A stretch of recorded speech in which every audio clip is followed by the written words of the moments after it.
कहानी का नाम है राम सिंह की ट्रेनिंग। राम सिंह रोज शाम को मेरे घर आता है और मुझे सामने बिठाकर एक घंटे गालियां देता है।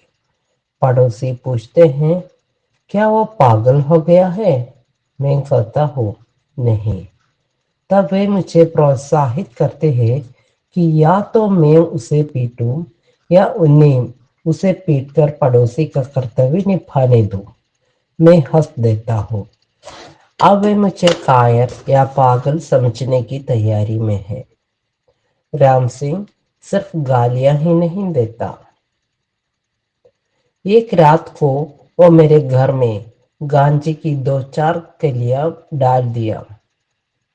डाल गया।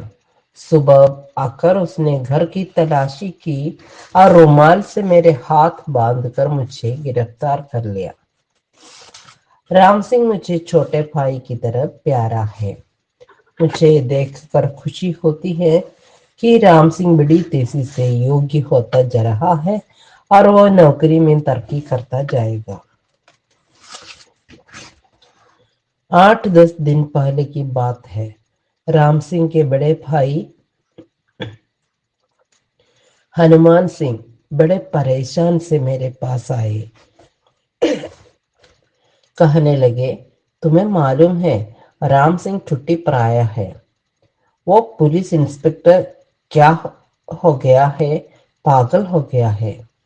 उसने सिर उसने घर सिर पर उठा रखा है उसने घर सिर पर उठा रखा है, कमरे को बंद कर लेता है और घंटों गालियां बकता रहता है।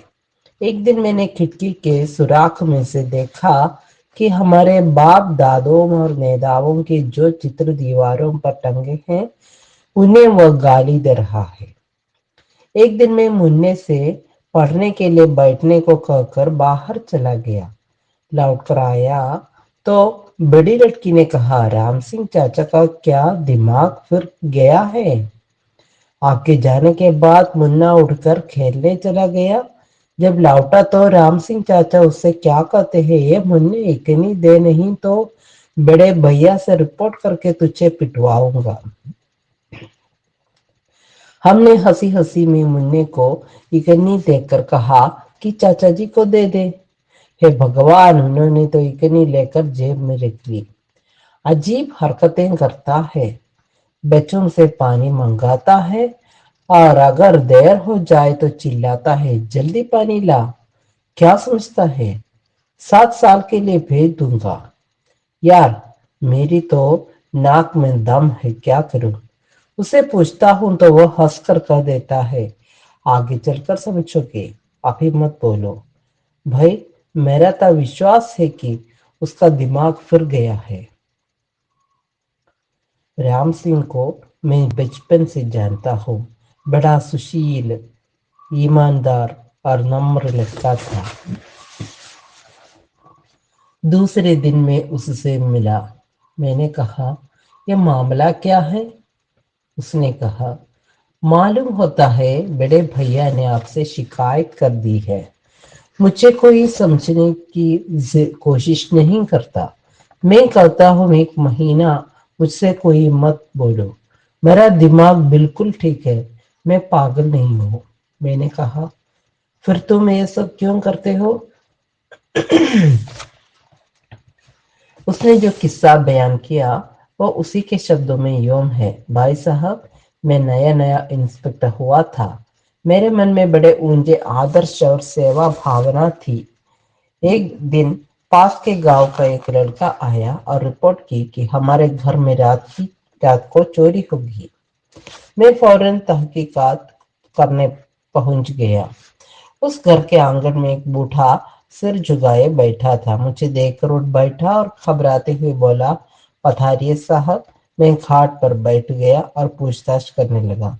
मैंने पूछा, बाबा, आपके ही घर में चोरी हुई है? वो चुप खड़ा रहा। मैंने फिर पूछा, बाबा, चोरी आपके ही घर में हुई है? उसने कहा, क्या हुजूर मुझसे पूछ रहे हैं? मैंने कहा, हाँ हाँ बाबा, आपसे ही। बूढ़ा बोला, मगर साहब, मेरा नाम तो یہ سارے بوڑھے ہیں، بابا تو میں نہیں ہوں۔ میں بوڑھے کی بات سمجھ نہیں سکا۔ جلدی کرنے کے لیے میں نے کہا، اچھا چوری کب ہوئی؟ بوڑھا پھر چپ ہو گیا۔ میں نے پھر پوچھا، تب وہ ہاتھ جوڑ کر بولا، حضور غلطی تو ہم سے ہوگی، لڑکا نادان ہے، میں باہر گیا ہوا تھا، میں ہوتا تو ہرگز رپورٹ نہیں ہوتی اور نہ آپ کو تکلیف ہوتی، لڑکے کی غلطی آپ معاف کر دیں۔ میں بڑی حیرت میں پڑا، آخر یہ کیا رہا ہے؟ میں نے کہا، آپ عجب بات کر رہے ہیں، چوری کی رپورٹ کرنی ہی چاہیے، آخر ہم کس لیے ہیں؟ ہمارا فرض ہے کہ ہم چوری کا پتہ لگائے اور آپ کا مال وارث دلوائے۔ ہاں، مجھے بتائیے کہ چوری کب ہوئی اور کون کون چیز گئی؟ بوڑھا پھر مون ہو گیا۔ وہاں کھڑے ہوئے لوگوں کی طرف وہ کسی ارتھ سے دیکھتا کھڑا رہا۔ اس کا لڑکا دودھ کا گلاس پر لایا اور دینے لگا۔ میں نے انکار کیا تو بوڑھا بولے، لے لیجیے صاحب۔ میں نے کہا، نہیں، میں اپنی ڈیوٹی کر رہا ہوں، میں اس وقت آپ کی کوئی چیز نہیں لوں گا، سپاری کا ٹکڑا تک نہیں۔ میں نے دیکھا کہ وہاں کھڑے لوگوں نے آپس میں بڑے رہسیاتمک ڈھنگ سے دیکھا اور آنکھوں سے کچھ اشارے بھی کیے۔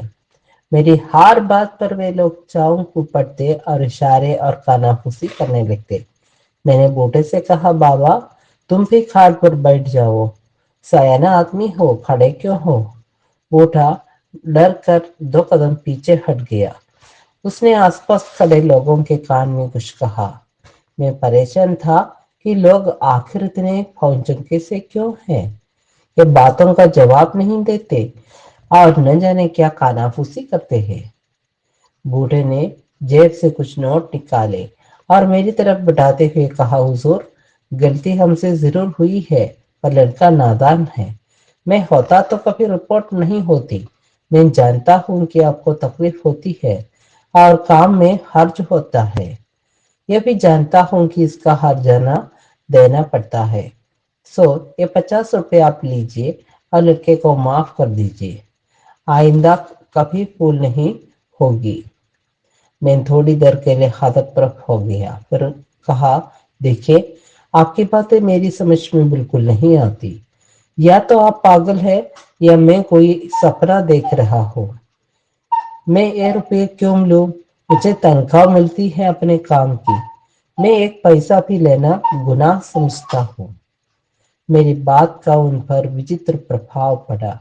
بوڑھے کی دیندار جاتی رہی، اس کا چہرہ دڑھ ہو گیا۔ اس نے گاؤں والوں سے کہا، آپ ہی تمہیں کوئی شک ہے؟ وہ بولے، نہیں۔ بوڑھے نے حکم دیا، تو پھر دیکھتے کیا ہو؟ میں کچھ سمجھوں اس کے پہلے ان لوگوں نے مجھے پکڑ کر رسی سے میرے ہاتھ پاؤں باندھ دیے۔ بوڑھے نے ایک آدمی سے کہا، جا شہر جا کر انسپکٹر صاحب سے کہنا کہ کوئی ڈھگ یا ڈاکو پولیس کی وردی پہن کر آیا تھا، سو اسے ہم نے باندھ لیا ہے۔ میں چلایا، میں ڈھگ یا ڈاکو نہیں ہوں، میں پولیس کا انسپکٹر ہوں۔ بوڑھا بولا، تو پولیس کا انسپکٹر نہیں ہے، تو نے یہ وردی چرائی ہے اور پہن کر ہمیں ڈھگنے آ گیا ہے، مجھے تو دھوکہ نہیں دے سکتا۔ میں نے کیا پولیس والے دیکھے نہیں ہیں؟ پولیس والوں کو دیکھتے دیکھتے بوڑھا ہو گیا ہوں۔ تیرے جیسی باتیں پولیس والے نہیں کرتے، تو کوئی ڈھگ ہے۔ میں نے پوچھا، آخر تمہیں میرے اوپر شک کیوں ہوتا ہے؟ بوڑھے نے کہا، تجھ میں ایک بھی لچھن سچے پولیس افسر کا نہیں ہے۔ پولیس افسروں کو دیکھتے مجھے برسوں ہو گئے، کسی نے مجھے کیوں میں بوڑھے کے سوا کچھ اور نہیں کہا۔ مجھے بھی تبھی شک ہو گیا تھا جب تو نے بڑے آدر سے بابا کہا تھا، پھر تو نے دودھ پینے سے انکار کیا، ایسا کوئی افسر نہیں کرتا، پھر تو نے روپے نہیں لیے، ایسا بھی کوئی افسر کرتا ہے؟ ارے ہم تو ڈر کے مارے چوری کی رپورٹ نہیں کرتے کہ پولیس والے آئیں گے، تنگ کریں گے اور ہرجانہ وصول کر کے سرکار میں جمع کریں گے، اور تو کہتا ہے کہ میں ایک پیسہ نہیں لوں گا اور चोरी का पता लगाऊंगा। ऐसा अवसर तो मैंने आज तक नहीं देखा। तू तो कोई ढक है। और बेटा स्वांग पूरा नहीं देख पाए और पकड़े गए। अब सच्चे पुलिस अफसर आते हैं जो तुझे 10-5 साल जेल में सड़ाएंगे। भाई साहब मैं शाम तक वही बंधा पड़ा रहा। दिन ढलते शहर से एक साथी इंस्पेक्टर आया। उसने बूढ़े को 2500 गालियां दी। पूछा, क्यों बेसाले के बूढ़े के बच्चे, तुम्हें इन्हें क्यों बांध रखा है? गालियां सुनकर बड़ा बूढ़ा खुश हो गया। बोला, हुजूर यही तो हम इस ढंग से कर रहे हैं। देखा रे, पुलिस अफसर ऐसे होते हैं जैसे साहब है। और तू है जो बाबा बाबा कर रहा था। राम सिंह ने कहा, भाई साहब इस दुर्दशा के बाद मैंने सोचा कि मेरी ट्रेनिंग अधूरी रहेगी। लोग मुझे ढंग समझ लेते हैं। मैंने 1 महीने की छुट्टी ली और ट्रेनिंग पूरी करने घर आ गया। मैंने कहा, राम सिंह हमारा दुर्भाग्य है कि तेरे और मेरे दोनों के पिता इस असार संसार से कूच कर गए। वे आज होते तो उनका उपयोग करके तू 3-4 दिनों में ही पूरा दक्ष हो जाता। घर अभी मैं हूँ। तू रोज मेरे ऊपर अभ्यास किया कर। इससे मुझे खुशी ही होगी और तेरे किसी काम तो आया। तब से राम सिंह रोज मुझे गाली देता है और मैं हंसता रहता हूँ।